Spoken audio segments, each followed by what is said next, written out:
All right, so this is Mists of Tirna Scithe. This is a returning Shadowlands dungeon that is going to be available in the Season 1 Mythic Plus pool of the War Within. This is a dungeon that was beholden to the Covenant system in Shadowlands, which they've completely removed. So it has whatever Covenant you picked has no bearing on the dungeon now. I am playing Demonology and I am playing Diabolist. So a lot of the things I said about Diabolist in my last video apply to this one. It really is quite fun. I'm going to play the video and then I'm immediately going to pause it because I want to show you one of the new things in the dungeon.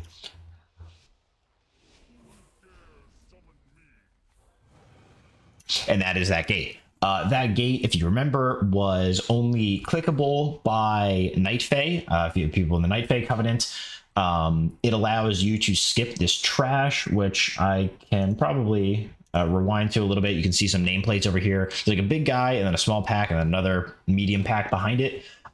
They still give percent. They're just mobs, but you can walk past them because they're kind of an annoying pull. If you are able to click the gate. And as far as I'm aware, you're able to click the gate if you are a night elf. And I'm assuming the Horde also has a race that you can be. Yeah, I think maybe a bit of Court of Stars stuff going on. It might also be like a profession thing. It might be herbalists are able to open this door. Not exactly sure, but we had a night elf in this group and that was sufficient to be able to click it. And then just instantly disappears when we walk through it. We go ahead and try and pull all these trusts together, this pack of 5, but things go awry pretty quickly. You can see we managed to, we're cleaving these down. These guys do a bit of jumping. And this pack, this is like this guy is chained to another guy they're going to see running on screen, who's chained to another one of these Tirna villagers. And things just get out of hand quickly.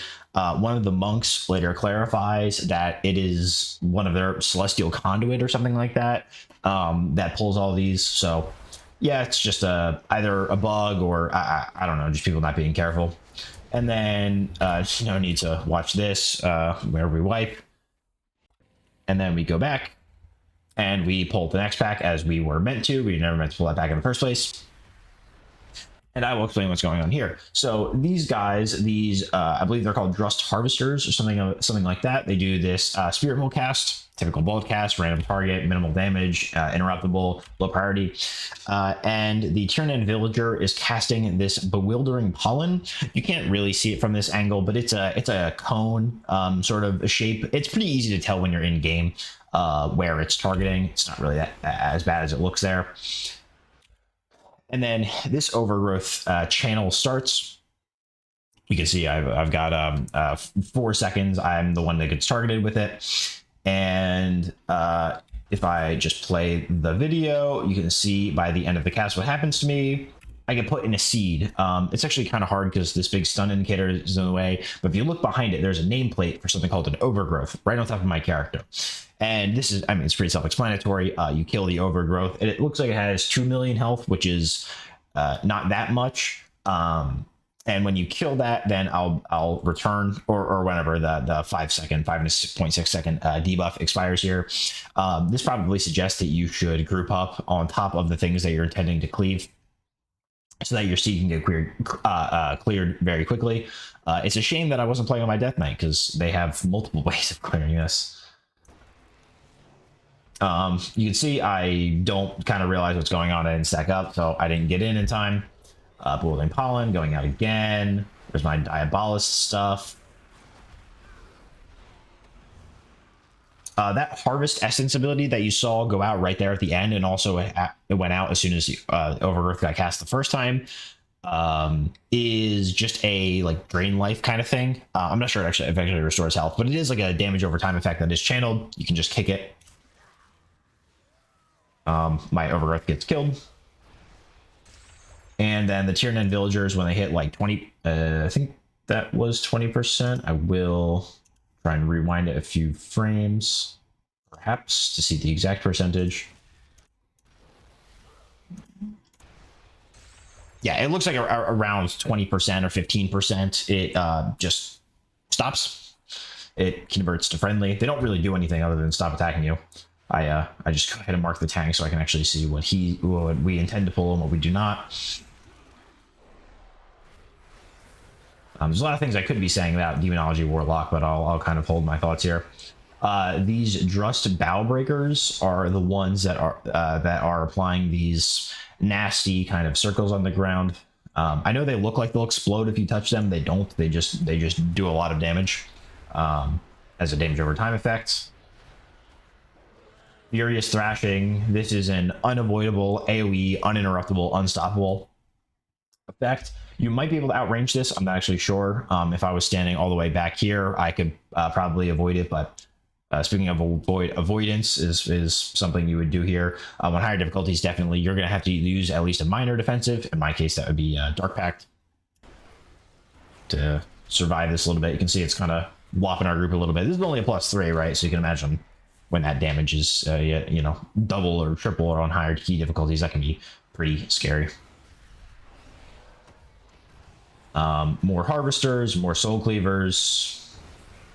Harvest Essence, you see, we immediately get the stun on that. And you will see in a second where you go from here. Oh yeah, it's like a crash. I completely forgot about this, actually. 2 of our guys just crashed because, I don't know, the game's very buggy. It's in beta, but whatever.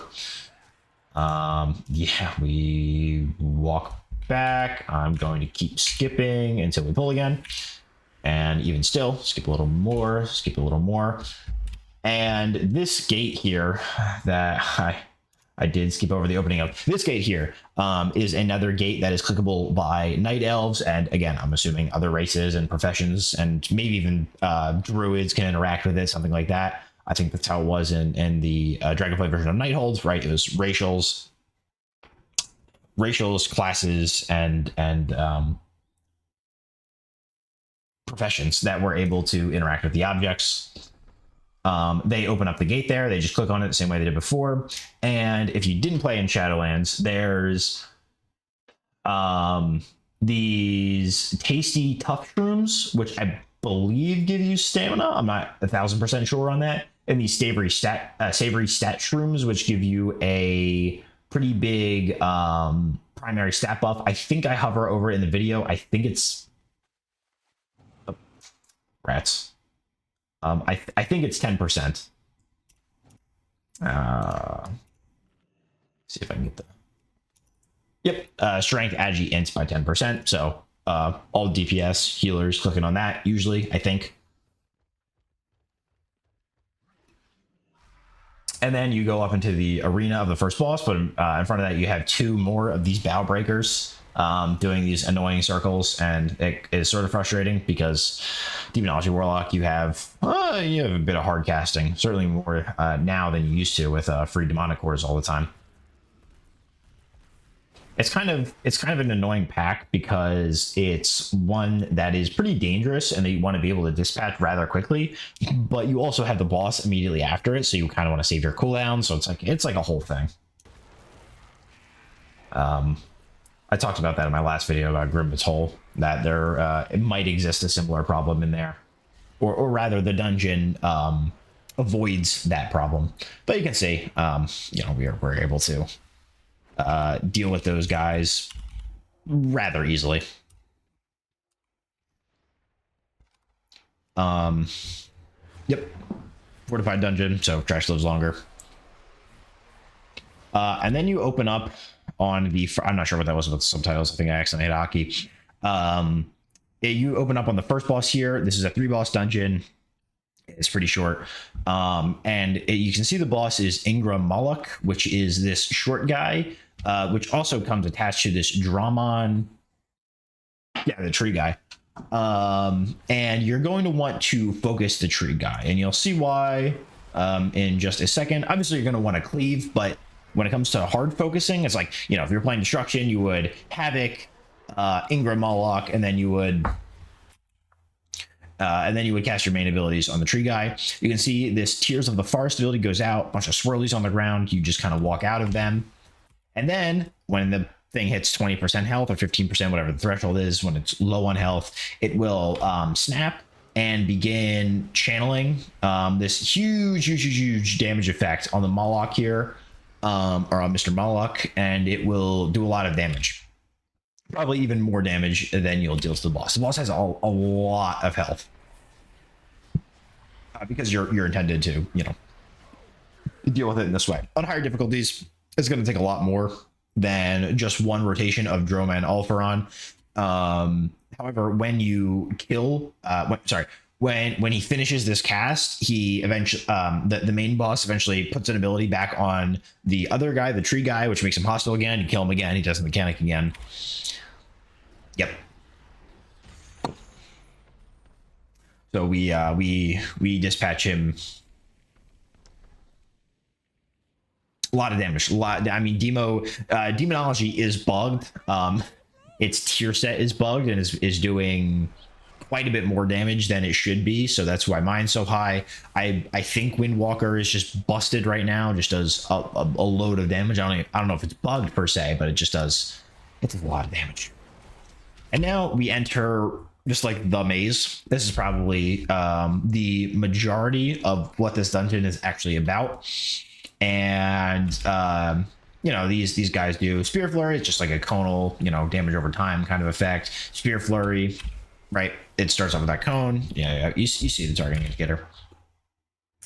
And this dungeon was something that this mechanic here, this maze, was something that was just solved with a weak aura, with a map, with an add-on in Shadowlands, and there's some predetermined routes that the maze can be, and it seems here like our monk is privy to that. I'll show off the actual method about solving the maze because it comes back later in the boss that comes at the end of this, Mistcaller. So when it happens there, I'll pause and sort of talk about the things that go into it. I don't actually know if this has been fixed by Blizzard to be not solvable by a map or a weak aura or whatever. But there are some things that are like reading information that you can figure out and reading information that you can't figure out. Keep this sigil in mind. It is like a filled in leaf with a circle around it that is activated by standing next to this pedestal. You can see when we kind of walk away, it disappears. You have to deal with more of these defenders and some of these stalker guys. I believe these stalker guys jump around. Like they're also doing a tank mechanic, misfailed bite. None of these packs you can really pull together as far as I'm aware. And then this seems to be a bug. These guys just get pulled like through the floor. This is not a mechanic where more ads come and reinforce. They just, I don't know, they just kind of appear and start wrecking us a little bit. And I think this causes a wipe because we can't get out of all the different mechanics here. Maybe not. You can see these guardians do, I think Bucking Rampage is the name of the ability, and it's just like an AoE on the ground, just does damage. I think it might also knock you up. Bramblethorn, that's a root. Don't let that go out. Yep. All right. So we got those guys through the floor. Again, I think this is one of those things where the predetermined layouts of the mazes dictate that it can never be this path over here. It always has to be this path. But again, I'm not the one. I'm not the one that was walking through those. I wasn't in comms with these guys. This is just a pickup group. North to Forest, that is, I believe, a shield or a heal or some sort of recovery that you want to. That's very high priority if you want to deal with that right away.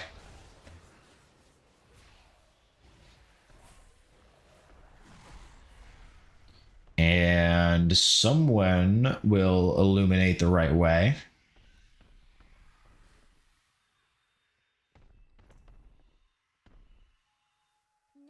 Yep, we figured out where it is. Again, I'll talk about how we actually figured out, how you actually do figure out which way is the right way later when we get out of the maze section, because there's a very obvious symbolism kind of to it, where you can see all of the different components at once.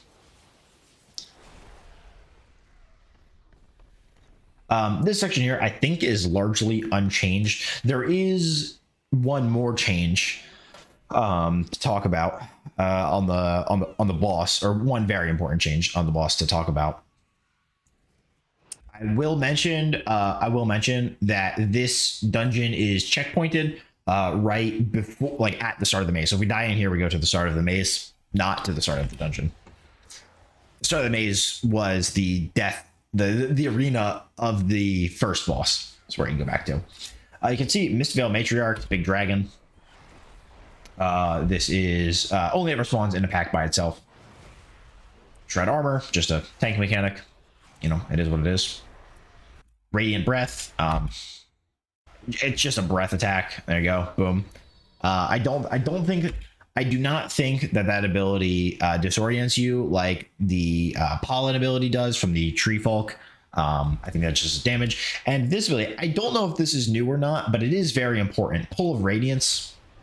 You can see it drops it, and then it's pull, P-O-O-L if you didn't see it. And it drops a puddle on the ground that is blue. I think it, materializes and looks a little bit more obvious. The ad here, or the monster here, will be recovering its health. It's like a hot effect while it's sitting in the pool.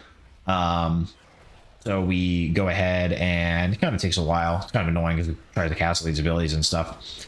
As we go ahead and pull it out of the puddle, and then kill it after it's recovered a little bit of health. You can see that shred armor hit actually did a load to our tank there, almost killed him.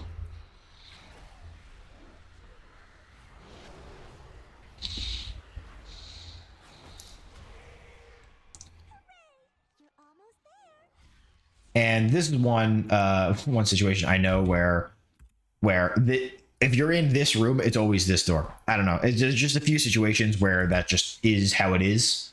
And there will probably, in all reality, be a Wowhead guide or something that comes out on how to tell the rooms apart from each other and stuff like that. But we have one more room here with all the same guys that we saw before. See, Bramblethorn goes out, gets stunned. Pretty sure everything here can be stunned. I'm pretty sure that's what we saw with that Shadow Fury effect. Everything except the dragon, that is.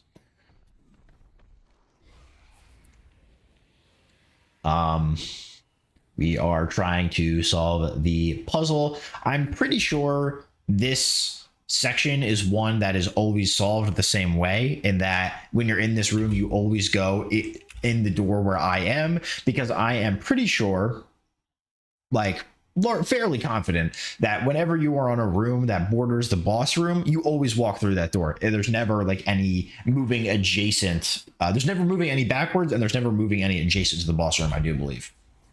And so this is the boss. You can see in the, I'll get a little closer. It's like this butterfly, night fae, fairy kind of thing, mist color. And she has quite a few mechanics. Thankfully, the boss fight is quite long, and you will be able to see all those as they come out. Pretty sure there's nothing I gotta miss.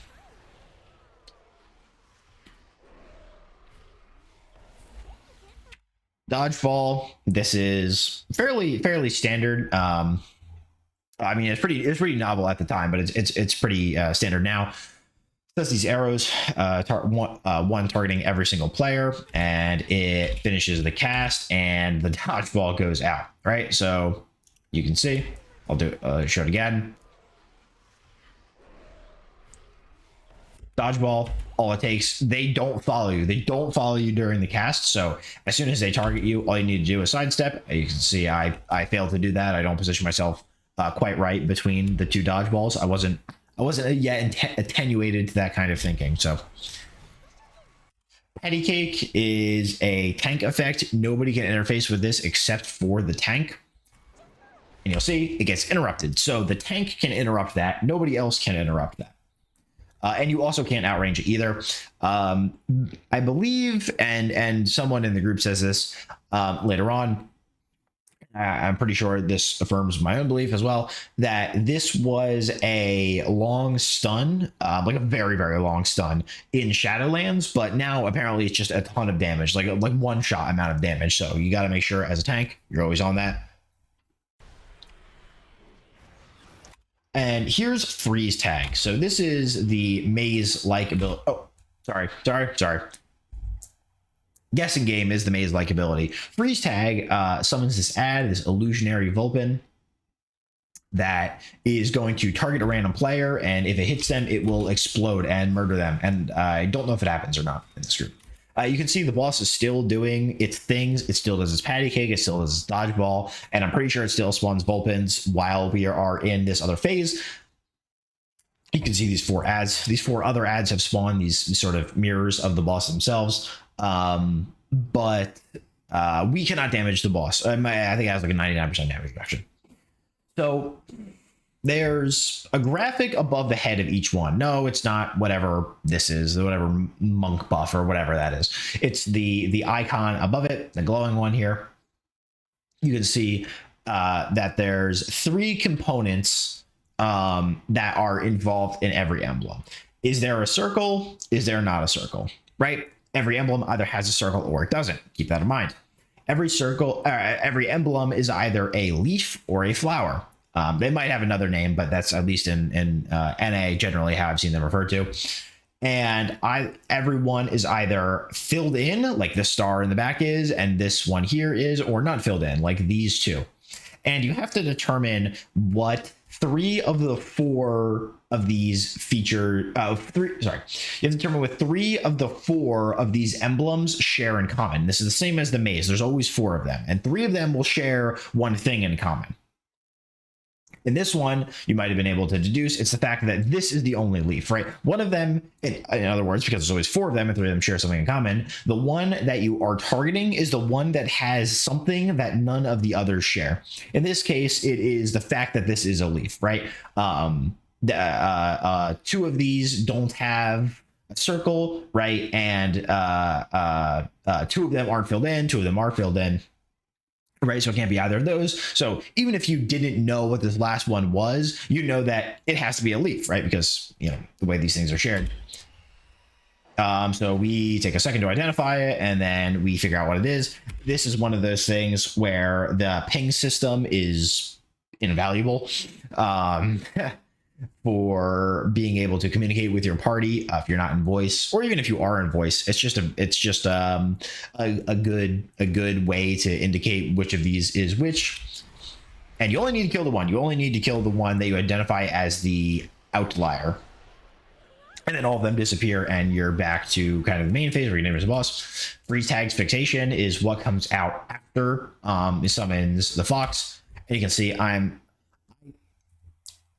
I had thought that because the ad had spawned facing someone else, that it would target something else. But no, it spawns in a random direction, I guess. And as soon as the cast goes off, targets a random player. As maybe not very unlucky, somewhat unlucky that in the 1 in 4, because I don't believe you can target the tank, the 1 in 4 just hits me.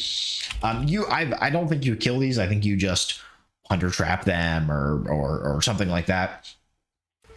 Usually it's almost, or slow it enough, right? Perhaps you empower your curse of exhaustion, right? That's a way of doing that. And I don't know if I get rezzed or not. Nope.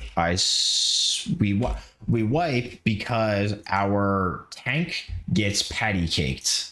Let's see if I can, and that's not like a euphemism or anything. Okay, it already happened when I scroll back here. So we've got to walk back. We pull the boss again. There's not really much more to show here. I'll just kind of go to the end. See it? Vulpin's targeting me and I'm running away and stuff like that. It's pretty easy to tell when you're targeted, but I believe also weak auras will be able to indicate whether or not you are targeted by that. Yeah, you can see we get a last second guessing game here, which is kind of annoying. And then I think what happens is it gets either the huge damage reduction, we just do enough damage through that to trigger like the fight ending, or because it went down to 1 health there, I think maybe one of our 3 tanks or one of our 3 monks might have touch of death on the mob, not on the boss. Not exactly sure which of those it was, but we were able to kill it through the guessing game damage reduction. And then we're at these waterfalls here, these big waterfalls, and you can see what we do. You just jump down. This was the case in Shadowlands, I'm sure it still is, that you can land on random foliage like this rock and this bramble here that will kill you if you do not have some sort of fall damage mitigation, like the very rare cloak, or from a trinket, or your rogue, or your panda, or something like that.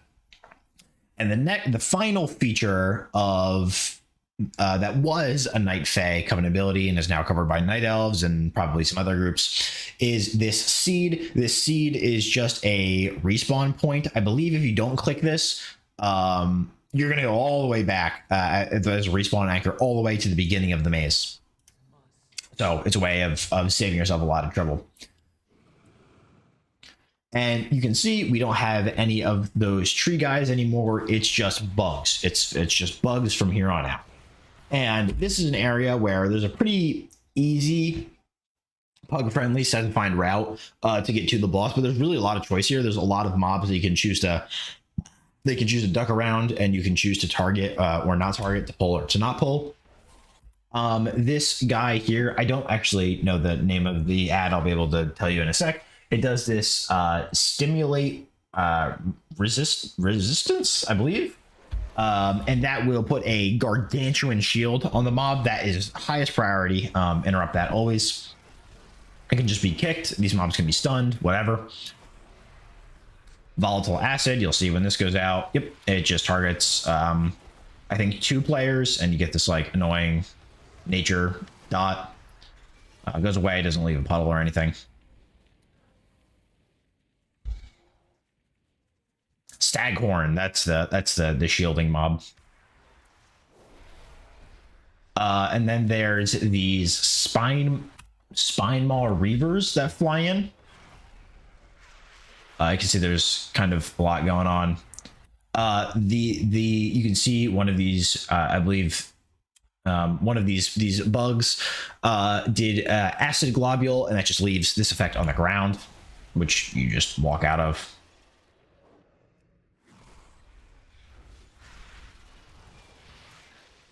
We do get all these guys down, including the flyers. Gorgers and acid gullets are the other 2 guys. So this pulsating effect here is from my trinket.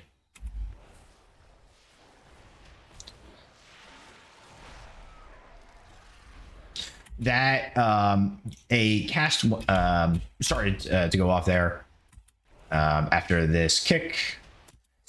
Stimulate resistance is the name of the shield. Stimulate regeneration, I think, is the full name of this ability. And heals, it's like a big, like, pulsing heal. You just want to kick it like as soon as it goes out. It's a channel effect, so it's not, it's not one big thing at the end. Our monk dies and he chooses to respawn because we respawn close. Acid globule goes out. I believe that was the one that leaves a puddle on the ground somewhere, but I guess not.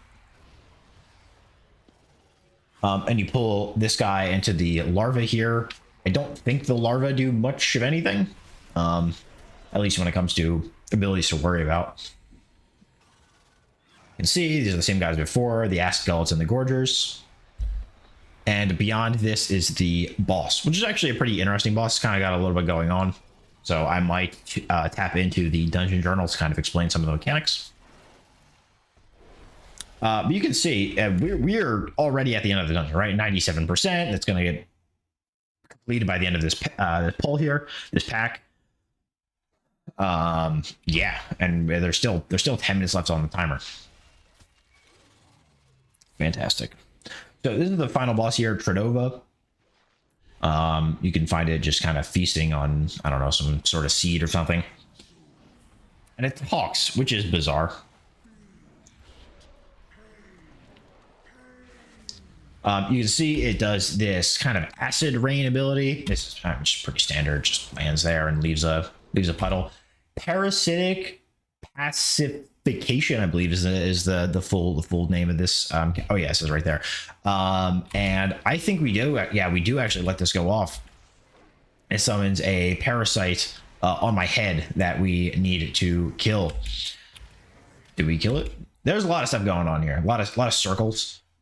I'm mostly worried about the parasite at this point in time, though. And then this is consumption that is doing all this stuff on the ground. That's an interrupt that we never do. We never kick. You should. Parasitic incapacitation. I actually don't know what that does, so I'm going to open my dungeon journal and read what that is. Tradova abilities. Let's see.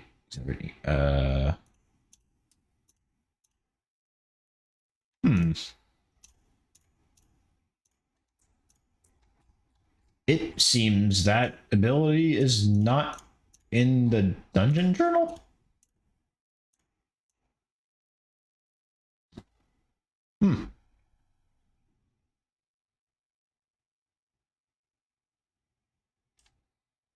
Interesting. Cool. I don't know. Apparently this ability is not one that the boss does. So anyways, I don't know what the difference between those two parasitic abilities are. I mean, one puts one on your head. I assume the other one does that as well. And maybe instead of reducing your damage, like one of them reduces your damage because it's called pacification, assuming the other one maybe stuns you. Who knows? Accelerated incubation, you'll see what that does. It spawns, I don't know if that's percentage health base, but it does spawn these 4 Gormling larvae that run in. They're all running in. And you can see their target above their head. Not sure what that's about. I think maybe they focus target, they fixate on random people, and you just kind of kill them down. Run to the boss when that goes out. Parasitic domination. What is that? I don't know. Again, presumably spawns a parasite in your head that does nasty things. All right, and this beam here, Mind Link, basically links everyone in the party to each other, but only by way of one person. That is, one person is linked to everyone else, and everyone else is linked to that one person. You can break the bond by getting far enough away from that person. So the way that you deal with this is whoever it gets targeted with all 4 of the beams just runs out of the group, and it will break everyone's beam kind of at the same time, which we do. The Gormlings come out once again. We kind of just get on top of the boss here. Again, sort of running out of room. I don't think these acid puddles ever leave, but you know, they're pretty small. So we just ring of peace these guys, keep them away from us, and cool. And we kill the boss. So it's honestly I said this at the end of my last video, but it was a good dungeon, and it is a good dungeon. I get this really cool trinket. This is when this is scaled to 580, this is a load of haste. Like, this is like a ton of haste. So I think that this could actually potentially be BIS for any haste lovers. You know, Destruction Warlock maybe. Unbound Changeling, and it's not available in the trinket vendor because it's not a new trinket. It's just a returning one from Shadowlands. So yeah, I thought it was cool. I just want to go back to the beginning and make sure. Yep, this is a 30-minute on the dot dungeon, which is the shortest time. I said in my last video that a 34-minute dungeon was long. That's actually not true. That's about midway of the dungeons. I think there's a 38-minute dungeon. Yeah, as well. So a 30-minute dungeon is good. You always take that, though. That's it's a 3-boss dungeon. I think the other 3-boss dungeon the other 30-minute dungeon is 3 bosses as well. That being Arakar, City of Shadows.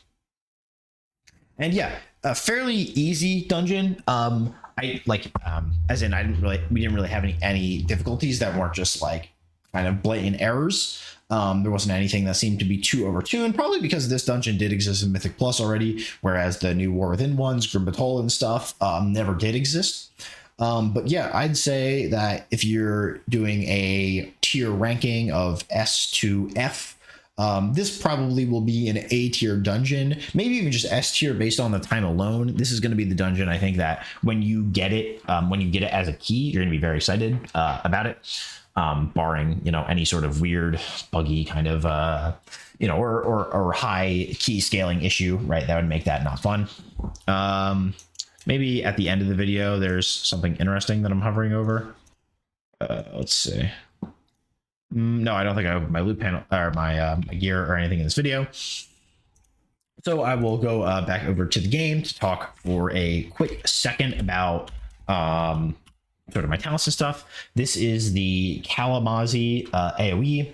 That is Kalamazi, the content creator. He made this build for AoE. You can see it is making use of reworked Vile Fiend with Mark of Faharg. That is the AoE one. This is, I think, the build you're going to be doing in every single Mythic Plus. It is just way too good.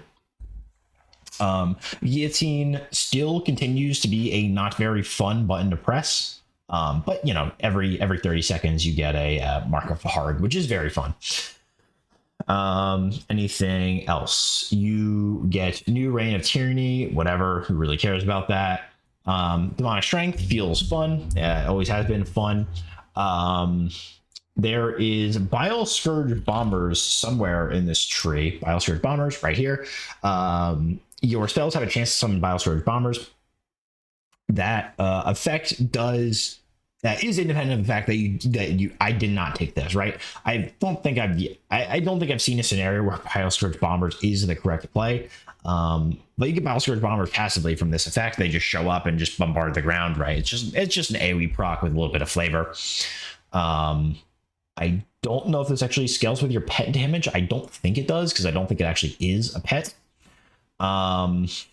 Yeah, Rune of Shadows here is just a really nice cast time reduction on Shadow Bolt. Your item set here has to do with Shadow Bolts and casting. Get this ugly thing out of the way. Has to do with Shadow Bolts. Further increases your damage by 50%. And your Shadow Bolts are something you want to cast because they have a chance to make a really strong Legion Strike, which is an ability that your Felguard does. However, this ability is bugged and is always active. So that was the bug that I thought I was supposed to mention at the start of this video, but I may have not. And it will always go off. It just always casts. It's a permanent thing. So your Legion Strike is dealing 4 times as much damage, a little less than 4 times as much damage as it really should. So yeah, it makes your single target really quite strong on Demonology. It's still, I wouldn't say very overwhelming in terms of the amount of damage it does compared to some other classes, especially the ones that got reworked after Warlock. Mistweaver, not Mistweaver, like Monk and Hunter are both just crazy. Yeah, so what? No, not this. This here. So Diabolist, same things as before. Instead of spawning a random one-off destructive imp or whatever it's called, or hellish imp or whatever it's called, your diabolic ritual. I was thinking of the wrong ability. Forgive me. That's something totally different. One of these abilities spawns an imp, I believe. But anyhow, you get these ruinations, which feel really good. This is it here. Ruination summons a destruction themed imp for destruction, and it summons actual useful wild imps for Demonology, which is good because it replaces your Hand of Gul'dan, which you would cast and get 3 wild imps. And so when you cast Ruination, you're expecting 3 wild imps, and you get 3 wild imps when it turns into Ruination. So that's good. You're not missing out on anything there. Demonic Tyrant is cracked, like 70% increased damage. It increases the damage of your active demons by 20%. It's by default 15%. Which is just crazy. I mean, I understand that the Summon Demonic Tyrant is mainly about the extensions on your Dreadstalker and Vile Fiend and your Felguard, but the fact that it also gives you a bunch more damage and makes the Guardian mob itself do a bunch of damage, even in AoE, is very cool. Yeah, nothing else here is particularly unique. Otherwise, Hand Gul'dan is 15% increased damage for each soul shard spent. That is just 45% increased damage. You know, it is what it is. But yeah, the Infernal Bolts feel quite a bit less impactful on this spec than they do in Destruction, and that is because the value of 3 soul shards is a lot lesser than it is on Destruction, right? Imagine if Incinerate just gave you a soul shard for your Chaos Bolt, right? That's basically how Demonology is, and the things you're spending soul shards are a lot less impactful. Hand of Gul'dan is a lot less impactful than a than a Rain of Fire or a Chaos Bolt. Yeah, not a whole lot else to say. I'm excited to talk about Soul Harvester. I have another video coming out where I am playing a Soul Harvester. That will probably come out tomorrow, and there's a lot of things to talk about there. I also want to have some more videos of playing Unholy DK. Unfortunately, I'm kind of running out of dungeons that aren't bugged. Nobody wants to run a Siege of Borealis. I'll get one eventually. That'll be probably a video I'm playing DK for.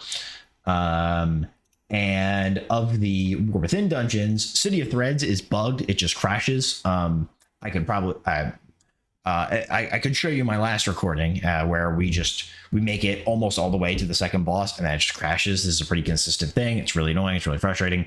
Not only does your game crash, but it crashes the entire instance, puts you back at the beginning, undoes your key. It's terrible. Other than that, the Dawnbreaker is pretty bad. Nobody wants to play it. And Arakar City of Echoes, I already showed off. That was the first one. If you haven't seen that video, you can go watch it for a recap of the only one of the War Within dungeons that I've actually been able to review so far. And the Stone Vault first boss is it's balanced pretty horrifically. It's just one-shotting tanks. It's kind of like a cheat death parry kind of bullshit bingo situation.